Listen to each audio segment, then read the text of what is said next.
on Sunday, January the 28th, at the Citizens Bank Park Diamond Club. Oh. And he is hosting his Slobber Knocker Sessions. He is the Hall of Fame voice of the WWE. You can now hear him on Access TV with New Japan Pro Wrestling. You can also listen to his podcast on Podcast One. And where else are you, JR? We appreciate Jim Ross joining the show here on the Sports Bash.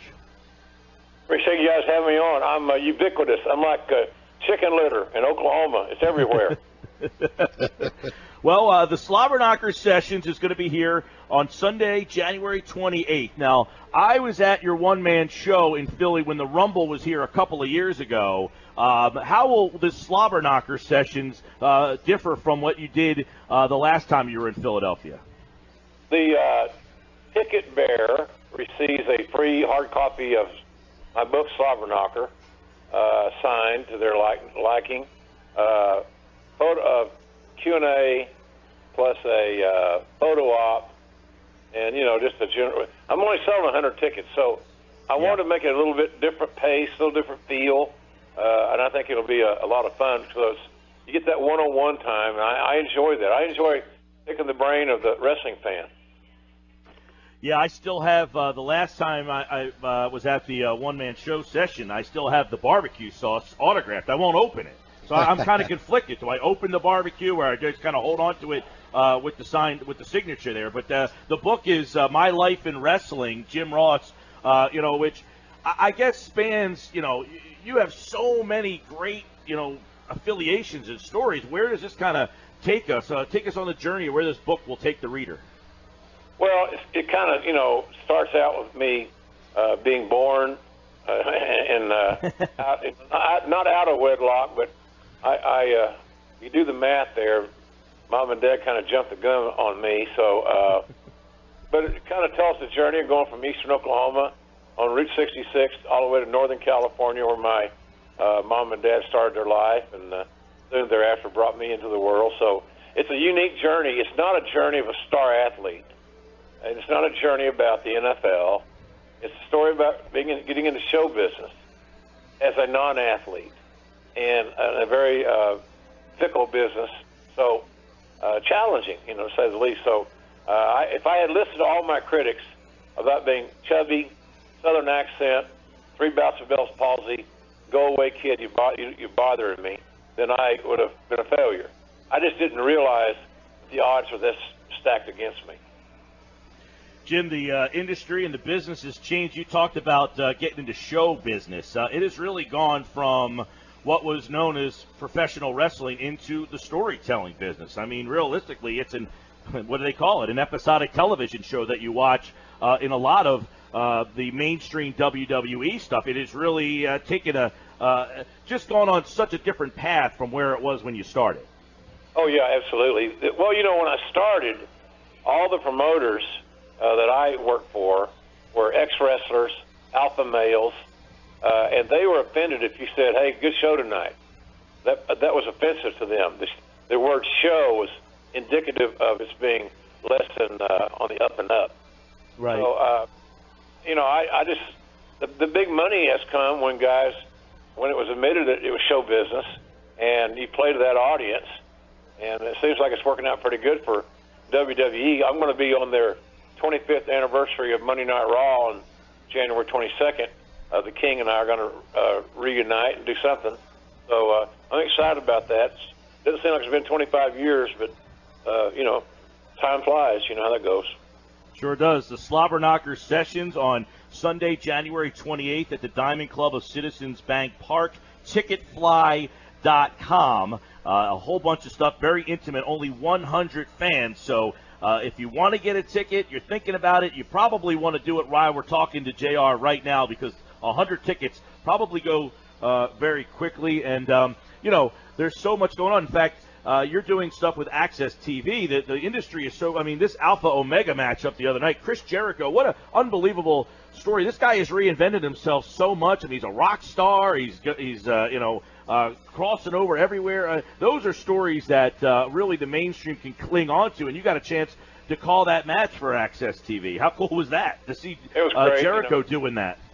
Chris, one of my favorite guys, I remember recruiting him when he was at WCW.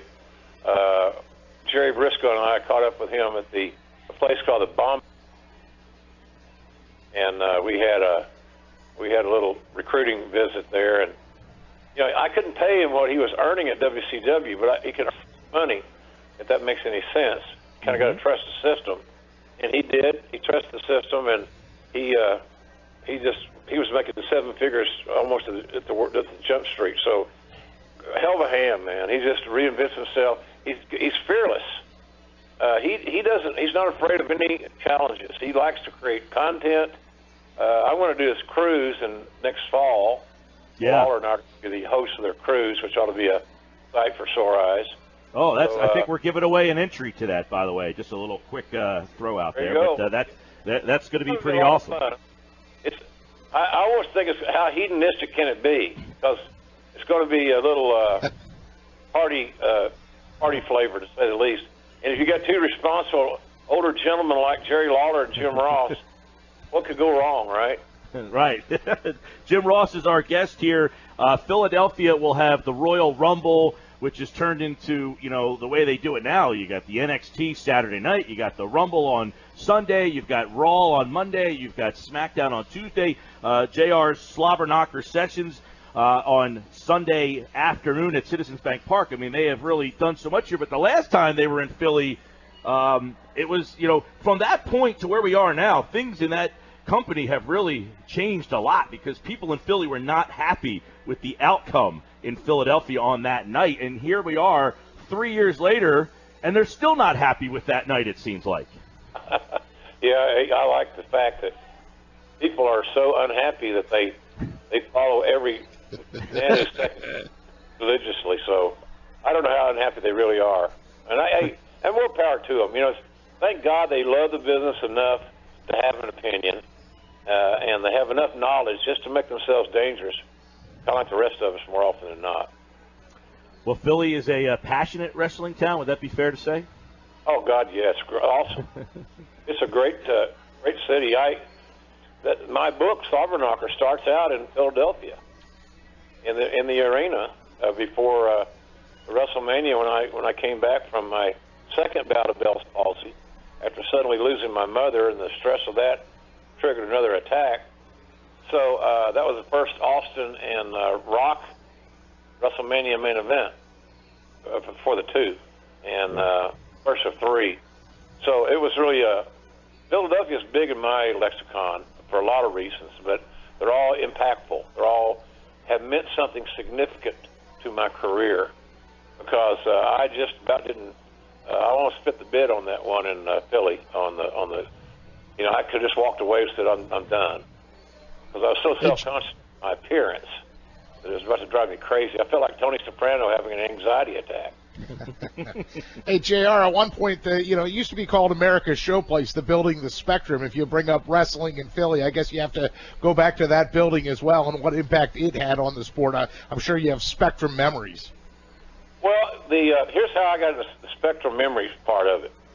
I did some voiceovers for some big-time matches out of the Spectrum that were originally recorded long before I ever was a blip on the radar. And my connection, I didn't pass through there and do events in that venue at that point in my run. So I sort of was familiar with it, but I like the history of the city is powerful. I mean, all the guys that if you're a star in wrestling, the one city that you had to play, you had to be booked in, you had to make an impact, was Philadelphia. It was one of those, 3 or 4 top cities in America or in the world that you wanted to play as a top wrestler. And so it's got a lot of great memories for me.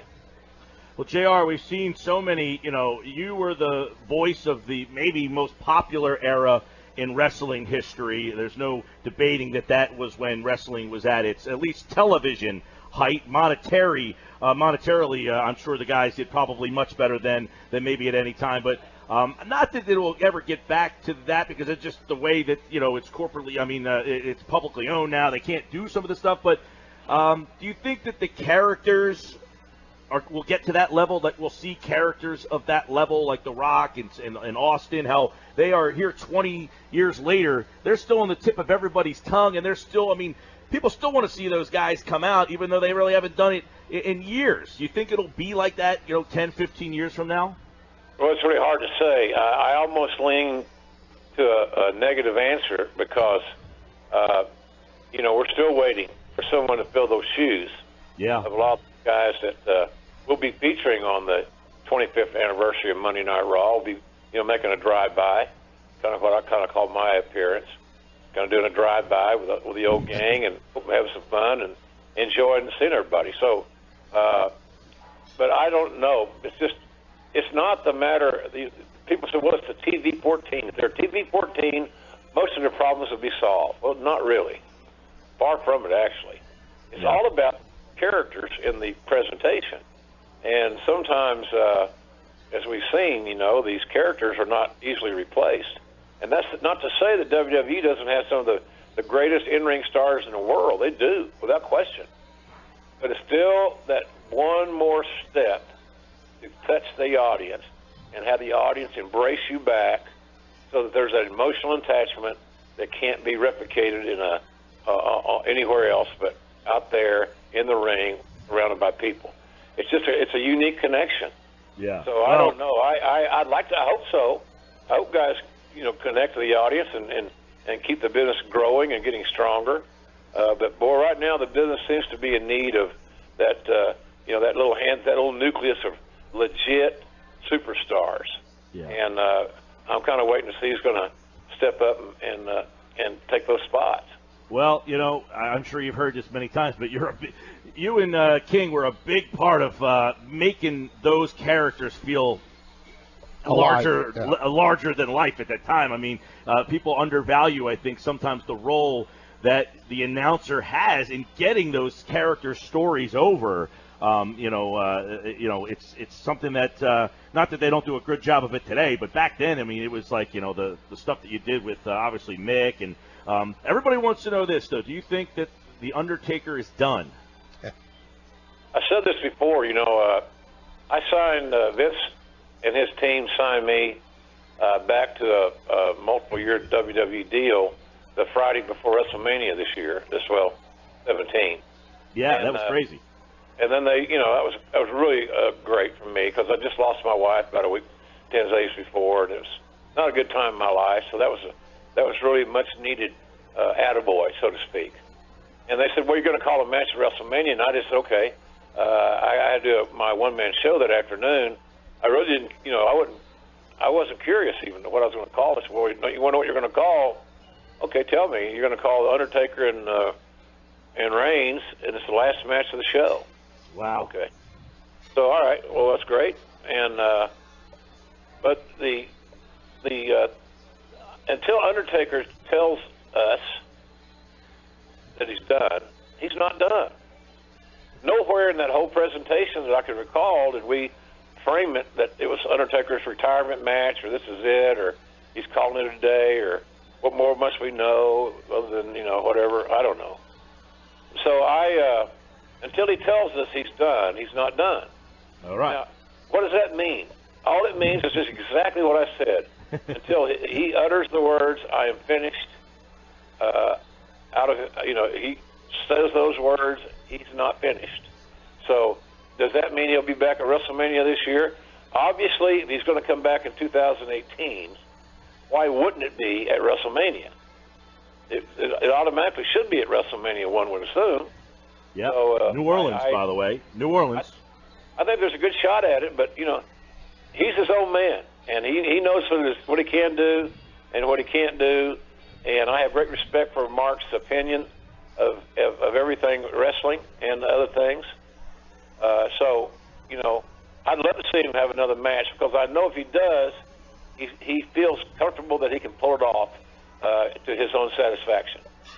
The Slobber Knocker sessions are in Philadelphia Sunday, January the 28th. The book is Jim Ross, My Life in Wrestling, Ticketfly.com. Only 100 fans, so act right now as you're listening. It's at the Diamond Club of Citizens Bank Park. So that's a great setting. I've been in that venue. Like and hey, JR, before we let you go, I know you mentioned Oklahoma. You're a big Oklahoma college football fan as well. You think Baker Mayfield is going to make a good NFL quarterback? How about we get you out on something football related?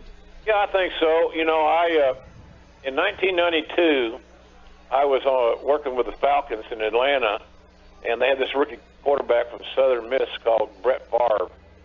And I'm not going to tell you that their arms are comparable or those types. I'm telling you their personalities are almost identical.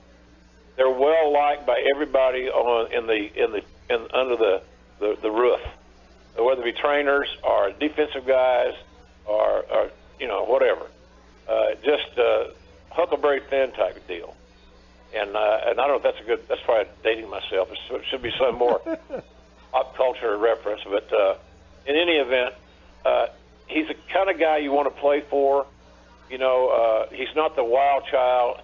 He's far from being the next Johnny Manziel, which I find to be offensive. And when somebody says that in the media, they're ill-informed, and it shows you that they haven't got off their ass to do anything but read the wire service or go online and, you know, it's social media.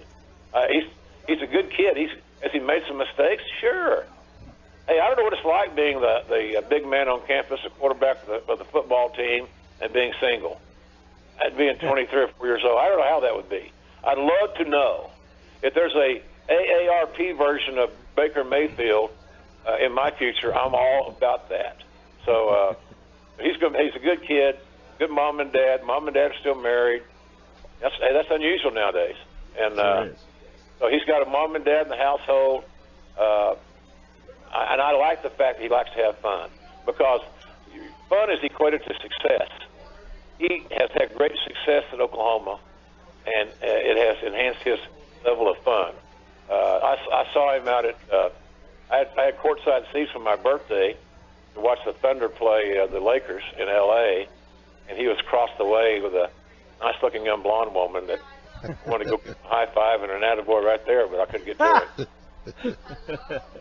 it. Jim Ross, again, the Slobberknocker Session, Sunday, January 28th, Diamond Club of Citizens Bank Park, ticketfly.com. 100 fans in attendance, very intimate. JR, great to catch up again, and I'll see you at the show. I'll be up there on Sunday, so appreciate the time. I look forward to it very much, and thanks for having me on, guys. And have a good how's my boy Lane Johnson doing? Oh, he wasn't talking to the media again. He wasn't talking to the media. Then he changed his mind, and he said it was a new year. After December ended, he started talking again. But he's great. He's been outstanding this year. Hopefully they win and extend our time talking to Lane throughout the course of the season.